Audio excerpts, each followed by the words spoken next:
Hi guys, today is November the 19th after the market closed, and we're going to start off looking at the chart of examining a chart of S&P 500. Here it is today.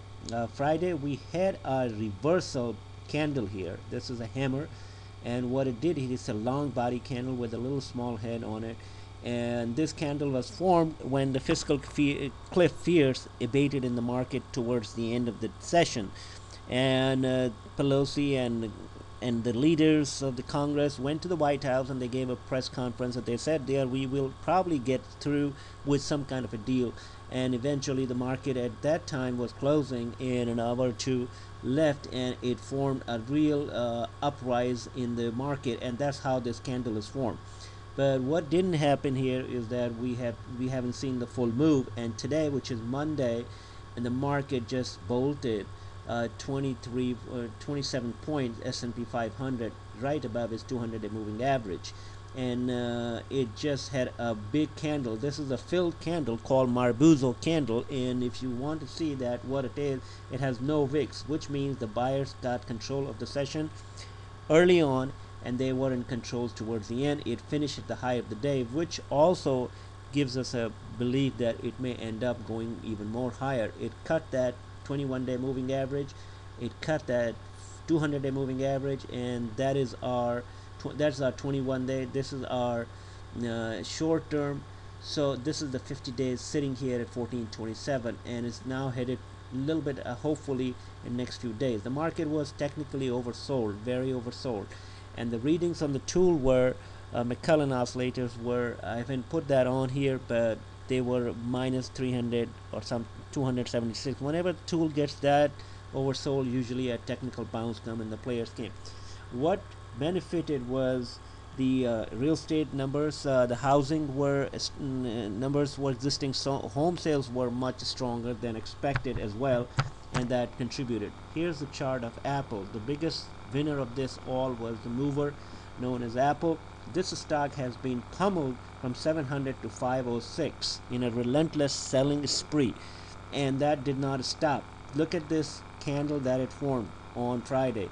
A big long body. It went down to 505, and the short selling stopped, and the shorts have to cover, and they reverse right back up to this level, which is this 500 526.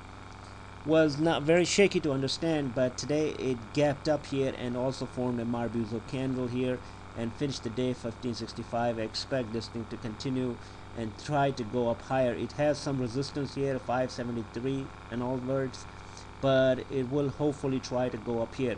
This is a shortened week. Tomorrow is Tuesday and day after is Wednesday, then Thanksgiving. Friday is half session, so I don't know how this all is going to pan out in this type of environment. Usually those things are not very good for the stocks, and the sellers, major players are not there, and usually other people who come in here and they start selling things off. Let's go and look at some other stocks here as well. Apple was the story of the day, but if you want to look at it here, Google did something very good too, and it went up 21 points on a gap up here, and now it is above. It's right here. It's 50 days right here, but it's above that 50-day 200-day moving average. Also, let's take a look. All these stocks, AMZN, no matter what you pick up today, has moved up. Amazon also bounced off from its 200-day moving average. So we were in that 200-day, and that is as far as the market has been done. Now this stock has been pummeled from 264 to 220, 40 points relentlessly, and that's for it's kind of bouncing off from here and moving higher. And most of the stuff that we see here is just a bounce here, but a strong bounce and a strong demand. And Apple just went up 38 points today, which is unprecedented for a stock of their size. I have never seen 38 points going up higher in such a short time. This is what the candle was on Apple. The stock action was relentless. This is the chart on it here, and this is a gap. This is the previous cone that it descended from, was sold off.